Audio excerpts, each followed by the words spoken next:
Hello, everybody. Welcome to another session. Today I'm going to talk about Revit views and Callout strategies.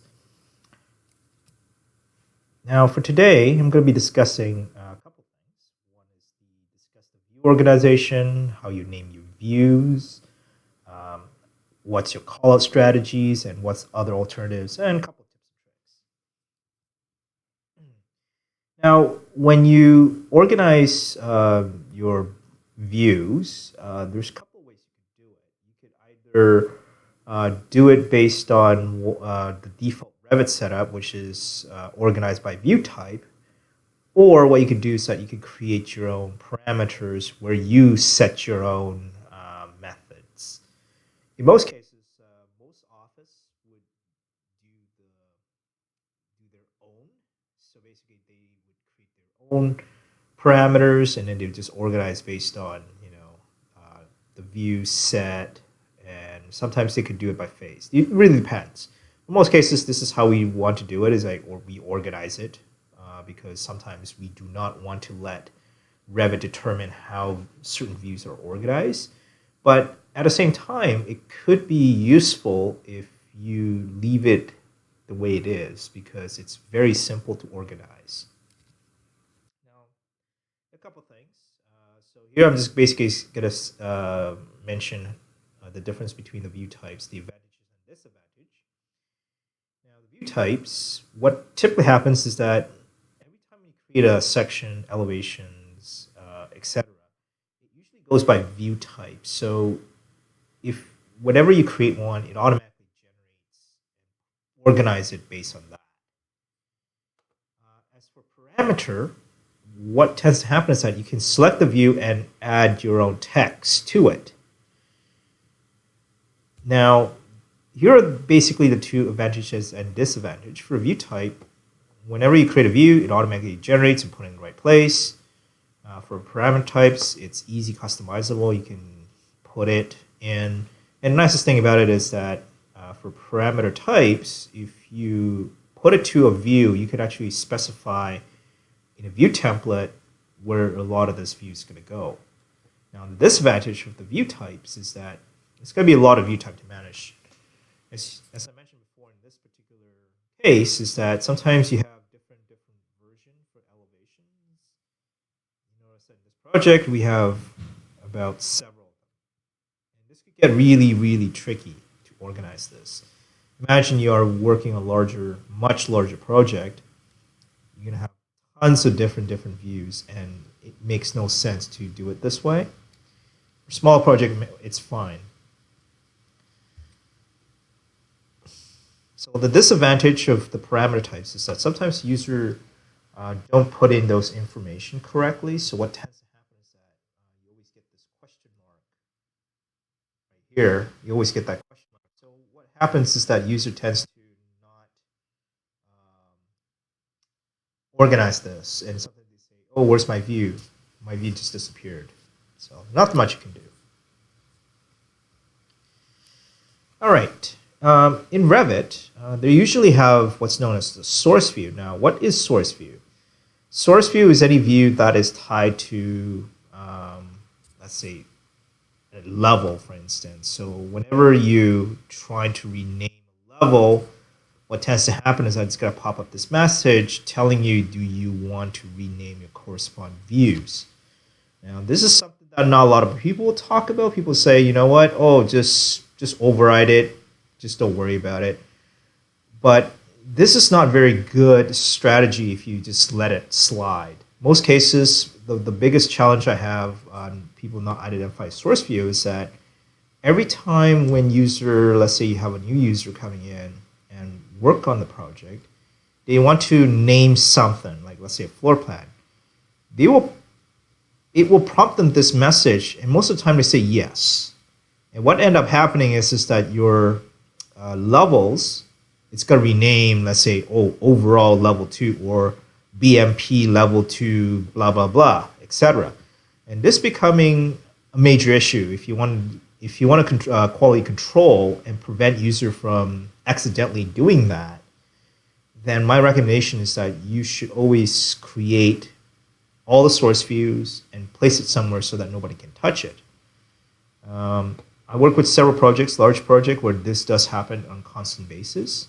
The unfortunate thing about this is that whenever you duplicate a source view, let's say someone accidentally delete this, which means that the next view is going to take over as the source view. Okay, so anything that you duplicated next, that's going to be the new source view. And this could be very tricky. This is why I don't recommend people messing this up. Because the more you mess it up, sometimes people just rename stuff and they just do whatever they want to do with it. And it becomes really, really unprofessional, especially when you trying to do printing and you saw like, oh, there's a bunch of new levels that you don't know what it is, and then it shows a different name. Yeah, that could drive you insane. So my recommendation is that if you're working on a large project, I do recommend create all level views. All right? Normally, just do a floor plans, and if you have area plans that you're going to be using, I usually do that. If you have structural plan, I also do that. Okay.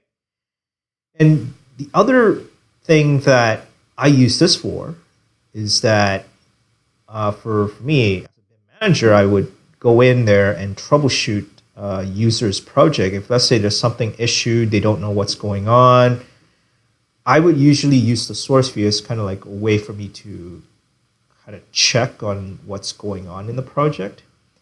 So this is so if there's an issue with this, and then I look at it, and then I know which level it's going to fall under. And I also mentioned that, okay, if you also have ceiling plan, you also need to do that, the same method. Even though some people may disagree with the strategy, but I find this to be very useful, especially if you have to troubleshoot certain things. And also, user can use this as kind of like your working views, okay? Most cases, people say they would just duplicate the views and make a copy out of it. But in majority of the time, one thing I always find is that every time users make a copy, they don't usually clean up themselves. So why bother recreating a lot of views when you can just use the source view as your working views? Now, when it comes to naming your views, I usually want to keep it very, very generic, very simple. But unfortunately, when you're doing a larger project, you can no longer ignore this. So what I typically like to do is that I like to rename it in a way that you can use it for multiple phases. This is an example how I would name it. The first thing you would do is that you would set it up as a, what is your what is the project stage, and then this is what's the project phase, and what is that view related, and then just a short description of that. So here just basically how I would name it. So if you have like different phases, so you get preliminary design, design development, construction documentation.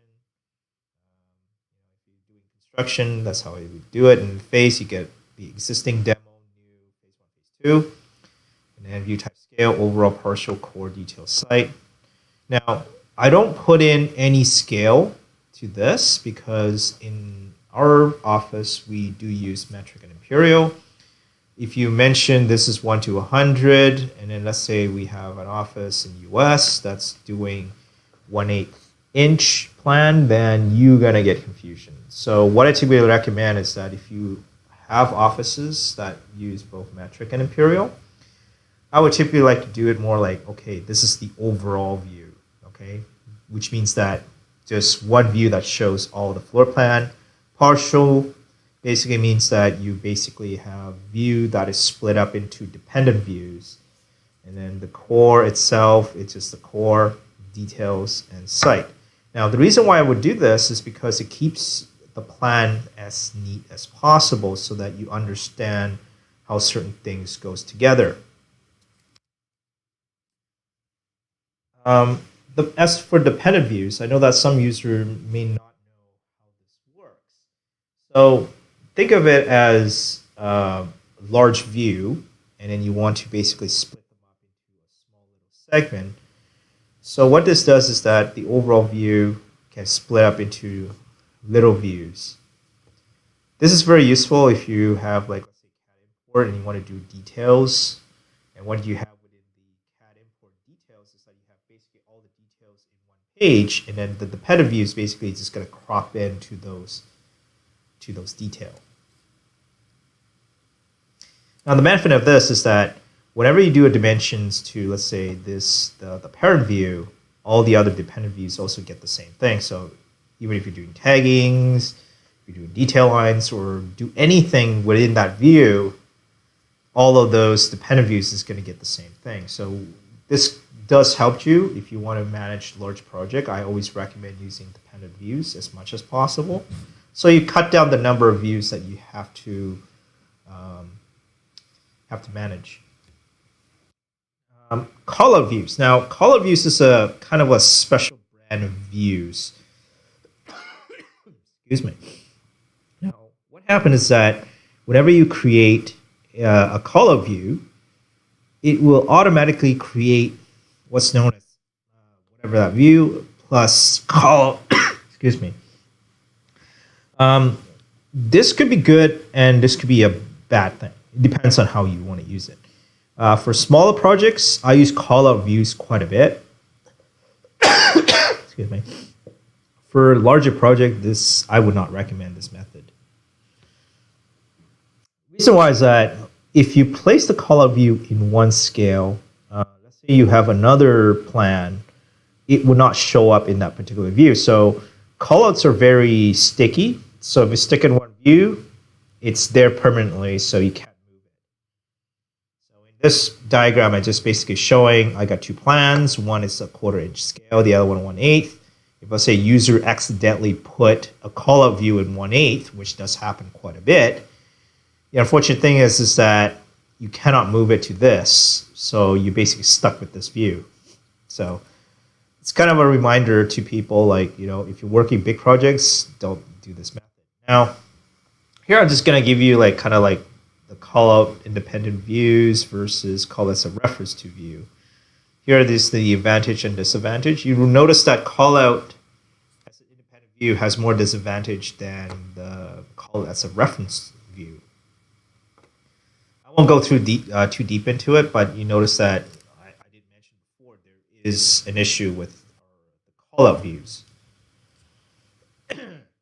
So what I typically like to recommend user doing is that if you are doing callout views, I would use the reference as much as possible, because what tends to happen is that when you reference that view, and let's say you no longer need this view, you could just delete it and would not delete the previous view. Now, if you're doing it this method, let's say someone say, oh, that callout view is not important in here. Once you hit delete, let's say you have some sort of detail attached to that callout, what tends to happen is that it deletes the whole view, and you do not want that to happen. Okay? It's kind of like the strategies. Now, the nicest thing about callout views is that if you have a plan that is repeating, right, callout reference view does help you a lot. So what you could do is you could select that particular callout. Okay? When you copy it and paste it, let's say, on the upper level, you have to use what's known as align to same place. I don't know why this is. I'm not sure if it's a bug or not. But the minute you say align to same place, it will paste it on it. At the same time, it would also put in those sheet numbers and sheet and view numbers. So it's pretty, if you want all that information to basically go through it, then yes, use the align to same space. It's one of those really weird things that I don't know why Revit put it like that. Typically, if you want, I typically put align to current view, but in this case, if you place it in as align to current view, it would create a new callout view, which you do not want. So I recommend just use the align to same place. All right, now here are another strategy that I usually use. It's if everything else fails, view reference can be used as a callout. Okay, let's say for example, if you want to use section elevations, Sometimes what happens with the elevation is that the interior elevation, it gets really, really tight, and you want to move the tags. The unfortunate thing is that sometimes you can't move it. So what happens is that I do recommend user explore the view reference. Now, the benefit of view reference is that you can create a symbols, okay, that acts like elevation or section. But the nicest thing about this is that you can actually reference to multiple different views. So let's say, for example, you want to reference to a floor plan, fake floor plan. You could do that. If you want to do it to proper like elevations or details views, you can do that. It's pretty unique because this one allows you to reference to another view. All right, let's go into the tricks and demos. So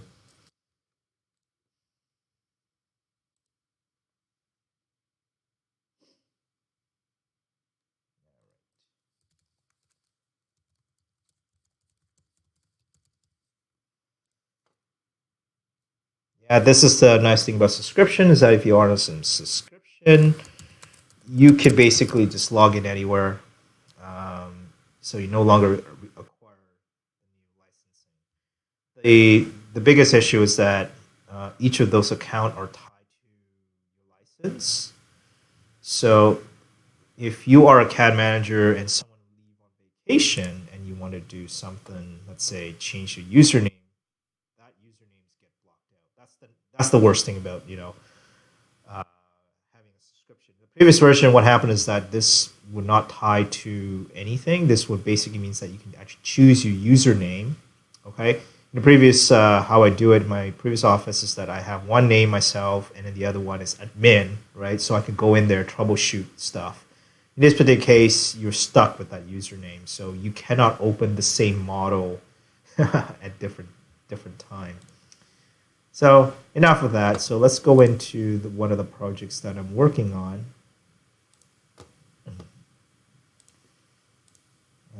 Let's go, yeah. Let's use this model because this is a perfect thing.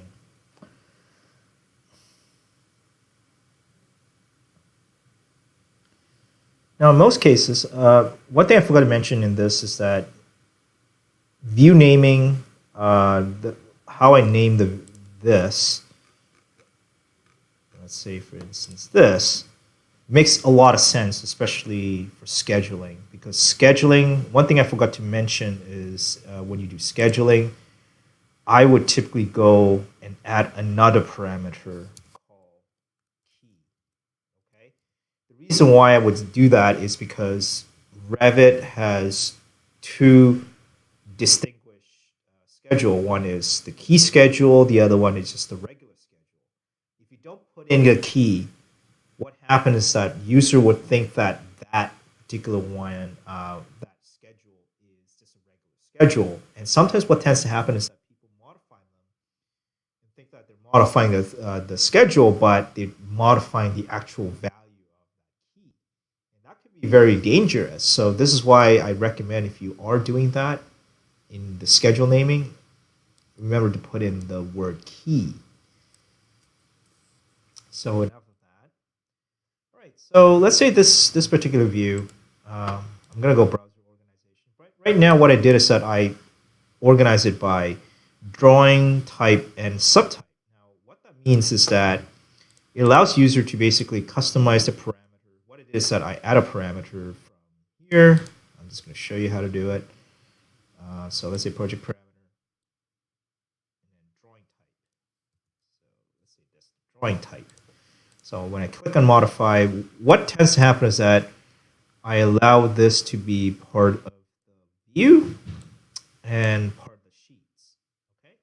I usually like to have one parameter that goes with the same thing so that when you organize it, it becomes much easier. Now you could choose the align by group. Now there's a differences between the two. I won't get too much into the group for now. In the future, I'll probably discuss about where you use this and where you use this. Okay, this becomes very good if you're doing a lot of grouping and you want to figure out how to do a lot of the door schedule. In this case, I just basically set that up, those two parameters. One is the drawing type and one is the drawing subtype. So what I mean by drawing type is that this is the drawing type, this is the drawing subtype, and then this is the view type. Okay. By default, you could go browser organization and say, okay, I'm going to go by discipline. So by discipline, yeah, you're only going to basically go architectural, and then finally it's going to be whatever view type. Now, how you change that from different view type is by discipline. Architectural, here it is. So let's say, for example, I want to change that to mechanical or structural. You notice that right now it's part of the structural. So here I could change it back, architectural. It's going to go back to architectural. Next, this is basically just the default, how we do the default, not on sheet. Let's say if I hit apply. So if it's not on sheet, it's going to hide the rest. Now, sometimes people like to do this so that they actually get what is the sheet that goes into the view. For me, I don't like that because sometimes what does is that you don't know if you're hiding stuff. But if you are sharing this view to, let's say, a consultant, you do not want people to see what's going on, yeah, you could definitely use this, okay, as a way to hide stuff so that, you know, assuming that they don't go in there and just look at what's in there. But for me, I just don't like to use this option. But for most cases, if you are sending it to consultant, yes, you definitely could do that. The next one is phase, right? You have existing, new construction, and then don't know what that is, okay? Unfortunate thing about drafting views is that it doesn't know what phase you're supposed to be in, so there's not that much you can do about it. Just keep aware of that, right? Because that makes a lot of difference, especially when you have a lot of drafting views that doesn't know where it goes. Normally, I don't use phase, but in certain criteria, you could use it. And then finally, you have the type discipline. All right, you have the type, view type, and then followed by the discipline. Some office do use this. I personally, I don't really use this. What I do is I like to customize it. How you customize it, it's pretty easy. So all I have to do is just go new. Just call it like custom. And here what you can do is that I typically go by grouping. And if you want, you can always choose what you want to group it by. In this particular case, have your drawing type and drawing subtype, and then sort by view name, and then OK, and then when I go custom, that's what it is. Okay. Now, why you get this question mark is because I have to go down here, change, let's say, WIP, work in progress, and here I could say, okay, this is reference. That you see that is what WP reference and all that goes into that. So this is how I typically do it for a lot of custom, because custom actually tends to help you. The nicest thing about this is that you could say, okay, sheet view for, let's say, DP, let's say design development, CD, if you were doing multiple phases and stuff like that. This could basically help you. Okay. What this tends to help is that you could actually separate what view's been used versus what is not is in that phase. Because what tends to happen is that when you have a view that is organized by, let's say, just the drawing type, right? What tends to or type or phase, whatever. What happens is that it does not organize which sheet goes to what, right? Sometimes what you do is that I want this sheet corresponds to the face of the sheets, and sometimes if you organize it based on draw a view type, sometimes it does not organize that. So just keep in mind. All right. Now I mentioned before why I would do source view. Okay. So for this particular one, let me go back. As organization, I'm just going to go back to my drawing type. Okay, so for my case, what I typically like to do is that I like to organize it based on source view. So in my source view, what I have is that I create all the views. Okay, I like to create all the views. Same thing with ceiling plans. Same thing with area plans that I'm using for the city. Building elevation. So what I do with this is that sometimes you want one reference view. So what I did with this one is that I created a lot of elevation height that is tie in with global parameter. Okay, global parameter. I'm just basically telling you like what's the height of that stuff. And this was basically, I was tying it to some of my parameters. So yeah, I'll probably show you what that will do in the future. But for this case, it's a little bit too advanced, so I won't talk about that. But in any case, if I rename this, let's say, for example, I'm going to say parking plan. Let's say someone do this. First, it's going to tell you, do you want to do it? If someone say hit yes, guess what happens? So parking plan, this one is going to get the same thing, say treatment, parking plan. And when I go to one of my section, let's say sheet view, and go to one of my section, section D. You notice that, okay, this one doesn't tell me anything, but in certain cases, it will automatically rename. Let me go back to my elevation. Let's see if it renames that. Didn't do it. Oh, okay. But just be aware of that. So you don't want to rename that. So let's say I'm going to rename that back. Correspond yes. So the reason why it didn't show up in here is because I think I have a lot of other views as well. So let me turn them on.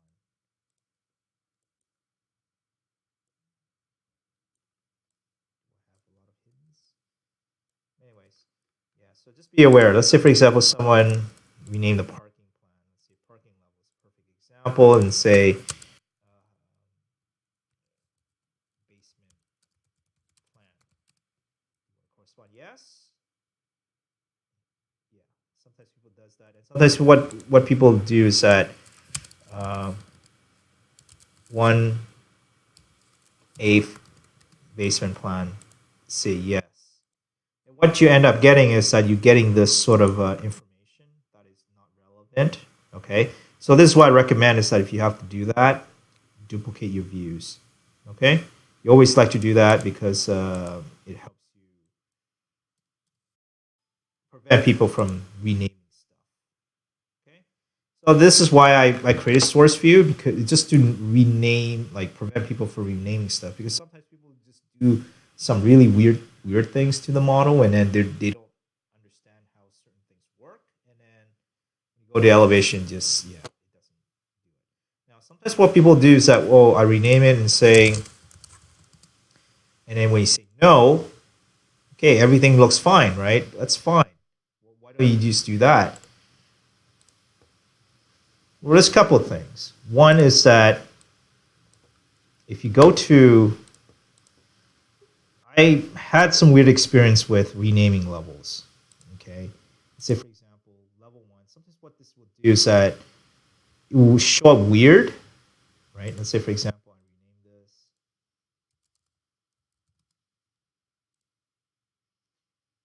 Okay, let's say sometimes what happens is that people say yes and then rename test, and then I'm going to rename it back. Let's say rename this,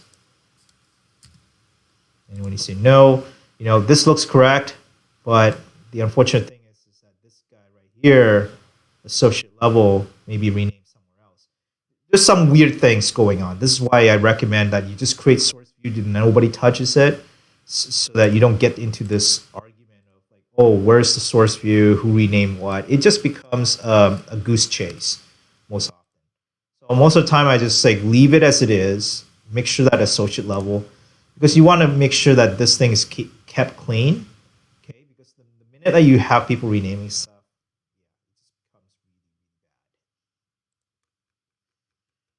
bad. All right, so let's moving on. So I'm going to talk about like callout views. So let's say, for example, in my not this general, sorry. So let's say I have an overall plan, and I want to create, let's say, this particular view. So let's say I'm going to create a callout view from here to there. For this one, I forgot to sure at that end.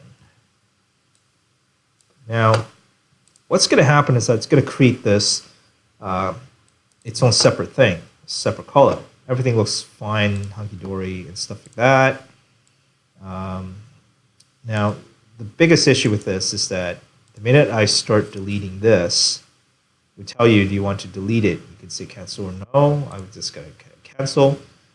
If I read, well, right now I'm going to duplicate that view. You notice that callout just no longer appears. Okay, it doesn't help you, unfortunately, right? And sometimes what happens is that you may put this in the wrong scale. Let's say you were doing a 1/4 inch plan or 1/50 plan.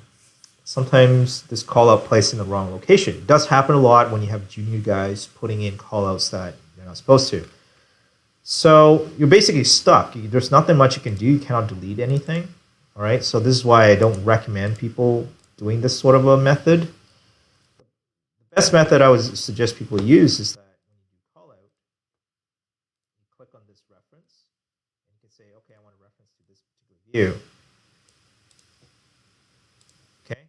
That way, what happens is that when you go into this particular view, okay, it goes there. Okay, this is just a key plan. When you delete this, no harm, no foul, right? So when you delete that, so no other views got deleted. So let's say if I want to reference to a view and say I'm going to do the callout. Now, the nicest thing about this is that when you copy this, and let's say I'm going to go to level 6, I'll paste it here. You notice that it's going to have the same callout. Now, previously I just mentioned before, do not use anything else that is not paste to same place. Let's say, for example, I'm going to use this different one, current view. You notice that it's going to go sim. Okay, it's going to create something else. I don't know where it's referencing to. It's one of those really weird things that I could never figure out why this was referencing to that view. It is still using the same, let's say, labeling, but the thing is that you have to go in there and then change that particular value. So again, I recommend use the same place. Do not use the current view. You can say place align. Let's try that. Let's see what that does. View. I'm going to paste it to. I think that's level 2. Yeah, same result basically. So your best bet is that if you want to paste with that same value, use this method, align to same place. But if you choose the other stuff, yeah, this won't work. So let's try another method where I just go paste it in. It's the same thing. So all of this is failed. Don't use it. Just use this, and you get that value. It's one of those weird things. I don't know why. I don't think Autodesk could explain this. But if you saw this video, please fix it, because this is one of those weird things that just, I don't know why this works and the rest of the other stuff just doesn't work. All right. So let's move on to view reference. So let's say, for example, you're trying to do an elevation. Okay, let's say you're going to do an elevation. Excuse me. This won't show up. Let's say I'm going to go into this. Let's say I'm going to do this, do that. Now, in certain view, let's say, for example, you kind of have to do like really big. It's got to look like this. So what typically recommend user doing is that you would use view reference, because what happens with this is that you can move it out, but you will hit a snag at some point. This is not a good example. Typically, a good example would be, let's try undo myself, and then let's go into, let's say, level 3. Let's say, for example, you're doing a unit plan. Excuse me. You have sick for a couple of weeks, so yeah, that's why I was having some itchy throats. Now, for example, you're doing this sort of a view.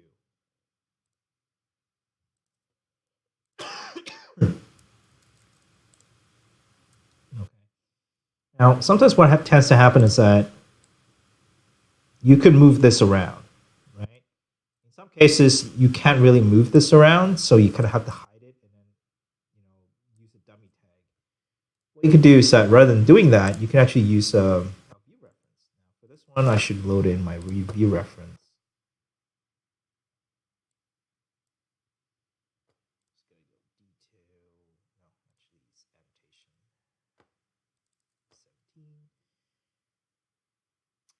Section view. I think it's this one. Yep, that's the one. Now, what this view reference does, right? I'm just going to copy this information.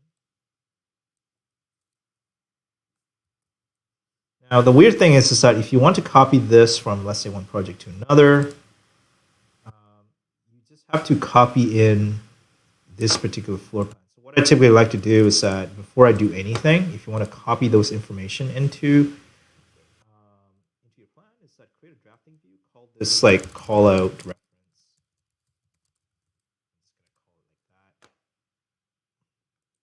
Go back and have this thing reference to those views. So I want to go drafting view, go callout reference. Now the next thing you want to do is that once you've done that, copy this callout reference into here. Okay, you're just going to create a blank page, and then the next thing you want to do is you go back to here. Now this is all referencing. Oh no, it's not referencing. Yeah, sometimes it does that. So what you have to do is that, yeah, just make sure that all of those views are, yeah, that's one of the biggest issues, that you cannot take all of this and reference to the, so you kind of have to do this.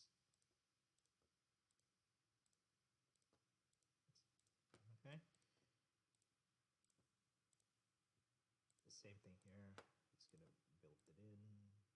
View. All right. Once you have everything all drafting view, now what you can do is that you copy this, go back to here, I'm going to paste it in. It's going to tell you section cannot be pasted, blah, blah, blah. Yeah, that's always like that. Now, that's one of those things. And then once you click on this, yeah, it doesn't help. This is what I don't like about some of this issue. All right, let's paste it in. Subsection, common cost solution, categories not visible, blah, blah, blah. Yeah, that's one of those things. Sometimes it makes it through, but if it doesn't, what I'm going to do is I'm just going to duplicate the view reference, just duplicate it, and call it section 1. Okay, there's nothing in there. Yeah, this is one of those view reference that really drives you nuts. So let's say I'm going to copy this. Okay, it's referencing callout view. Let's see if I could do this. So let's say for that. Oh, I see. Okay. Okay, I see what's going on. So this drafting view and this particular view, let's say I'm going to copy this over. I just want to look at it, what is going on. Okay, same name, drafting view, callout view.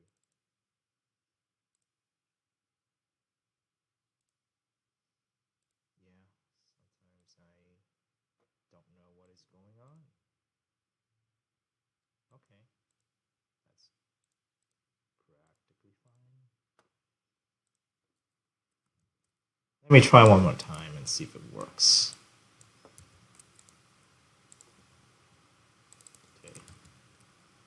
Cannot paste because there's no elevation. Yeah, okay. Yeah, view reference can be very, very challenging. So what I'm going to do is I'm just going to add the family, just load it in as it is. Now, what I typically recommend doing is that if you have a template, built this into your family template, because what tends to happen is that if you don't do that, it can be very, very annoying to kind of have to build this from scratch. So what I'm going to tell you is I'm going to show you how to build that from scratch.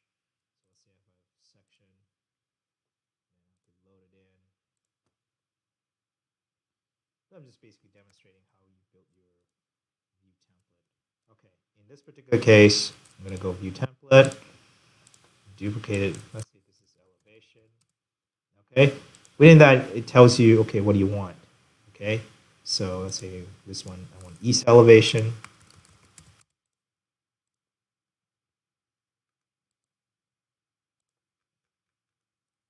Oh, there we go. So you kind of have to do multiple stages. So let's say, for example, east elevation, you have to do the west elevation.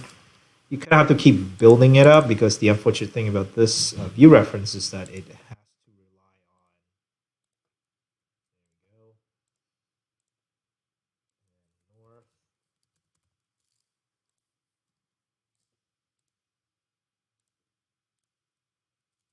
No, this is section, sorry.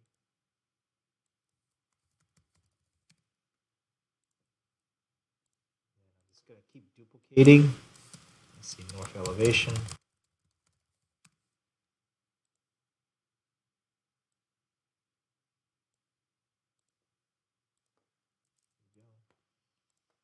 And then finally south.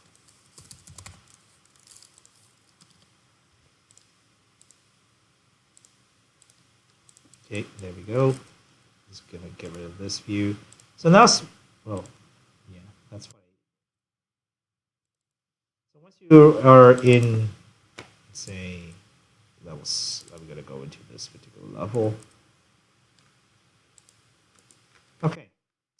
So now what you can do with this view reference is you could call out what you want to call out. Okay, this one has it turned off, so let's go into just a general floor plan.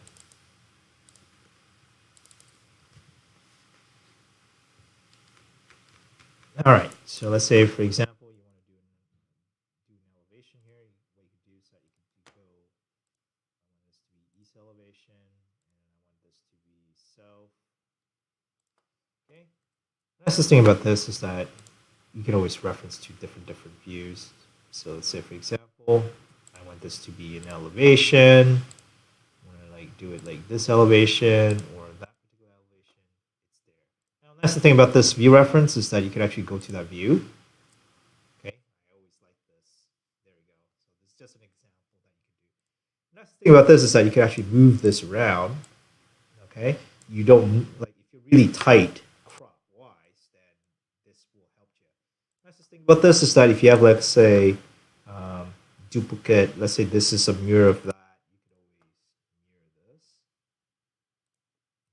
But the unfortunate thing is that you can have to swap this out with west elevation. There we go. So you kind of have to do that manually, but as you can see, it's a very fast, right? If you are dealing with a bunch of annotations and you hate doing this, keep on using section and you have to reference to that view all the time, then view reference is a perfect way to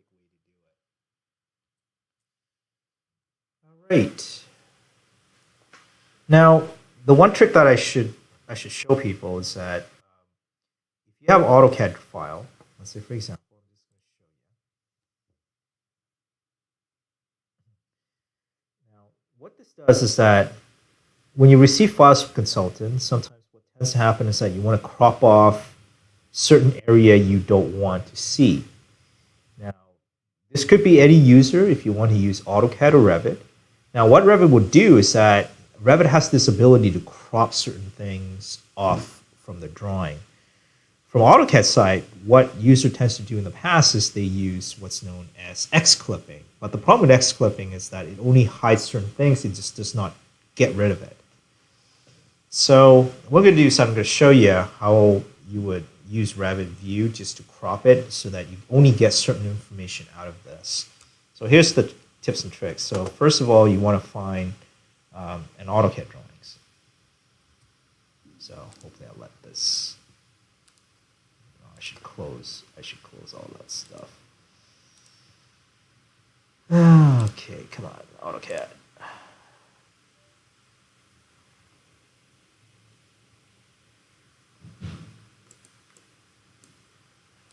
Is AutoCAD going? Probably not. All right, anyways, if that doesn't work, what I'm going to do is I'm just going to use this as a duplicate Okay. So in here, what I have is that I have an AutoCAD view that's already set up. So what I'm going to do is that I'm just going to make display do not display. Okay. Turn off, let's see, all the annotations. So you get nothing.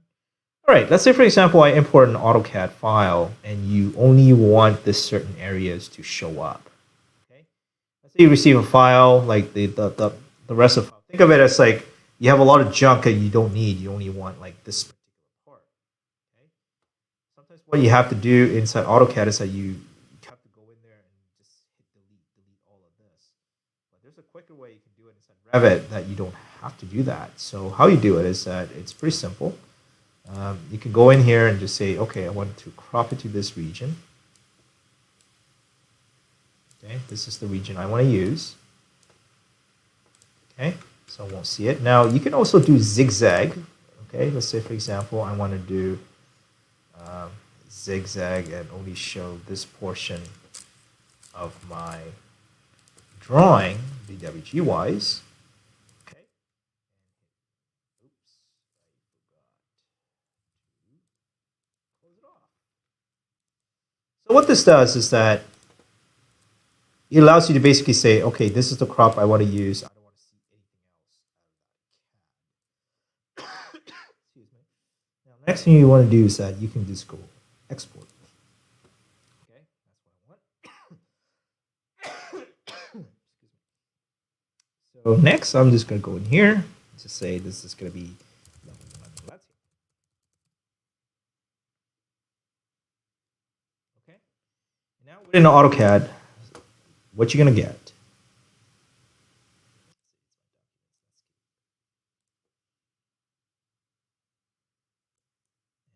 Voila. So what you're getting now is that you just basically have to crop off region. So for CAD users out there, if you're using CAD or you want to basically clean out a lot of your consultant drawings, this is a good method. Just put that information into Revit, say this is the region I want to use, and then just crop out the rest. And when you export that out as a DWG, it basically will crop off anything that is not in that region. So for me, this is a perfect way to do it, because sometimes what happens is that you have drawings that's like, contains a lot of junk that is like miles and miles away. Sometimes what Revit would do is that when you import it into Revit and say this is the region I want, and then when you crop it out, all the junks that's outside of that view, it's going to get cropped. Okay, perfect example how you could use that. But sometimes we cannot control what our consultants are giving us. But at the same time, if you zoom extend, your drawing just goes to disappear. So why not just do that extra step? Just crop out all that stuff and then re-import them in so you don't have that problems. So this is kind of like a small trick that I use to do that. Now, the other trick I usually use, so let's say, for example, if you want to make your view, let's say, for example, I'm going to go here. Let's see if it's there. Oh, actually, let's go to the sheet view. Sheet view makes more sense. So let's say, for example, I'm going to go into this view.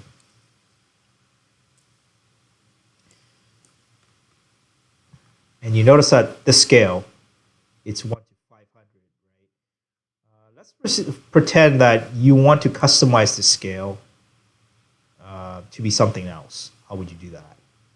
So what you could do is that you go in here, let's say custom, you can say display name. So let's say, for example, here I want to call it not to scale. Okay. Even though it's 1 to 500, oh, actually this does not follow because this, I should change this. Let me double check. Real scale. Yeah, I used the scale override. There we go. All right. So you could also, rather than, all this stuff saying as shown. So let's say, for example, you have a legend. mentioning as indicated, and this one is that.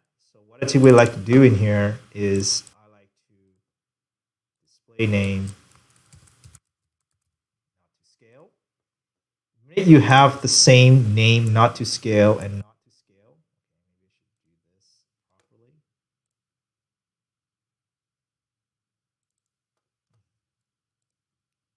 Custom display name. Let me just put it in NTS.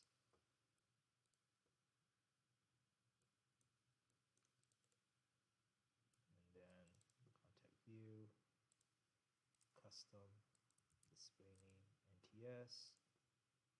Does it work? No, it doesn't work. Yeah, in certain cases, it will work because what I did in the past is that I'm not sure what version before I did that, and then if this name and that name is the same, it basically means that it just follows the NTS. But for this case, yeah, it just doesn't work. Yeah, that's the unfortunate. I wish there was a way so you don't have to change scale. You could just say make it all the same. But unfortunately, yeah, this is where I basically have to use this, right? Sometimes that as indicated can be very annoying. So what I have to do is that I have to use the show scale override. Then you can say as shown or as noted or something. That's the unfortunate thing. That's the kind of like the workaround. I wish, yeah, that could be the trick.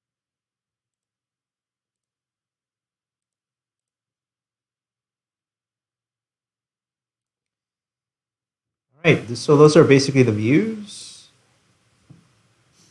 Now, dependent views. I should talk about that dependent views because it can be very, very important. Now, the nicest thing about dependent views. Okay, so for this one, I have site photos. Maybe I should go into this particular view so it kind of makes more sense.